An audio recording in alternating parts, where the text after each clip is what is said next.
Hey guys, it's Tom from FitCure. Welcome back. Today we are talking all about eating out and being a nutritional detective. Super exciting.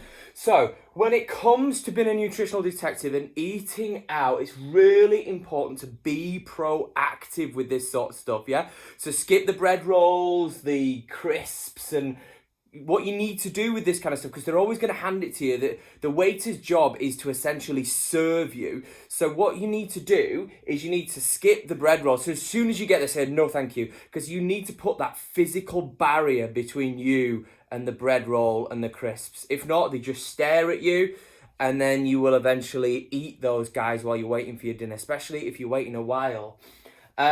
So if you're starving, when you walk through the door, make sure you order a big glass of water. So sometimes the body tells us that we're hungry, when in actual fact we're just really, really thirsty.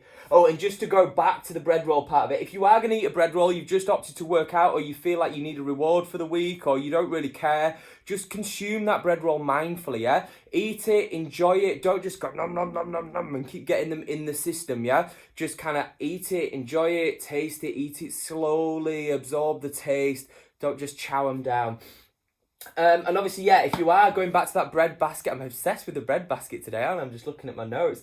Skip the bread basket. If you need to skip it, obviously opt for another type of calorie source. Go for a salad, which we're going to talk more about in a second.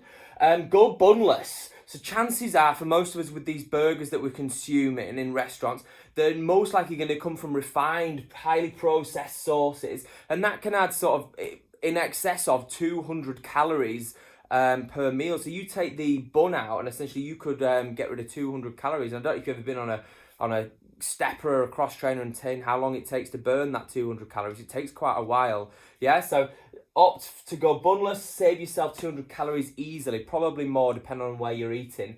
Make the swap. So most of us know this already, but swap things like your chips for veggies and side salads. Check out the sides menu when you get there. So the chances are with a lot of restaurants, because remember I keep saying this, they are here to serve you.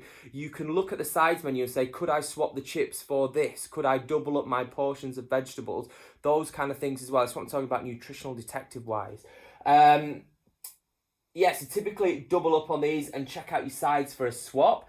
Dressing. So always ask for your dressing on the side, yeah? Don't allow somebody else to control your salad, making it into a calorie bomb, because their job is to get you to come back. So if you ladle my salad in loads and loads of dressing and I'm not mindful, that thing is probably going to taste phenomenal. You know what I mean? I'm going to want more, and then I'm going to get that neuro association to like, yes, that place tastes good. So their job is to give you taste, give you flavor. So ladling it loads and loads of calories on top of your salad, don't let them do that. Control it. Ask for your salad always on the side, so you can control how much salad you think your body needs, or how much risk versus reward, or pain versus pleasure, whichever way you want to look at it, how much actually you should be consuming within your salad, so based on your goals and where you want to be.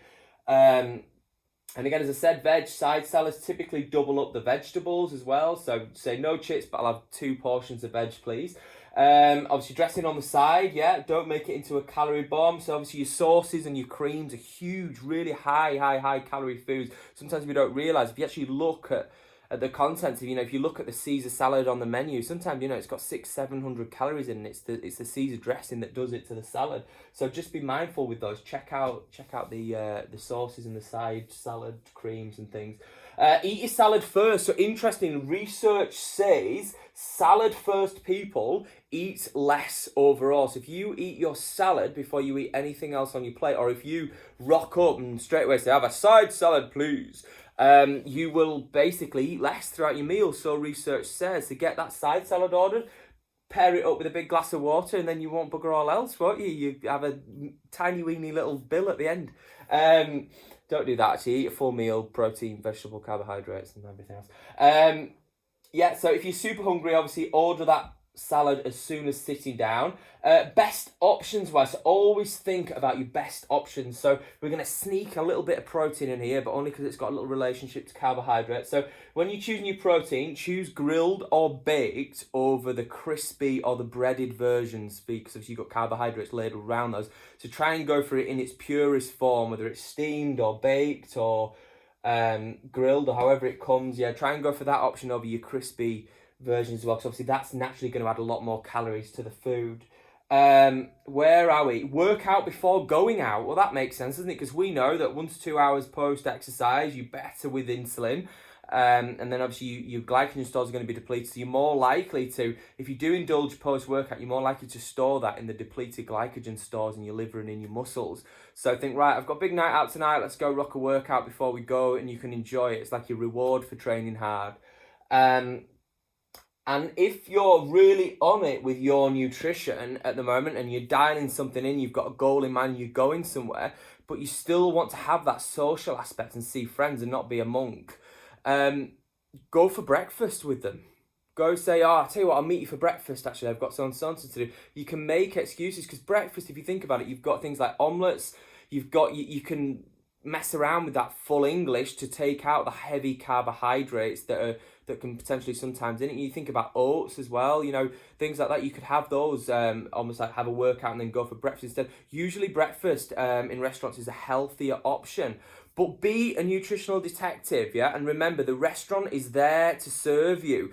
So they will always try and overindulge. They're like the grandma who's trying to get you to eat the buns. Yeah, so make it fun. Go out there, try and see what you can do. Be curious with the menu. Ask them questions. Try and find out stuff like that as well. And really sort of like try and figure out. It's like a little Rubik's cube. Try and figure out how you could possibly make it healthy.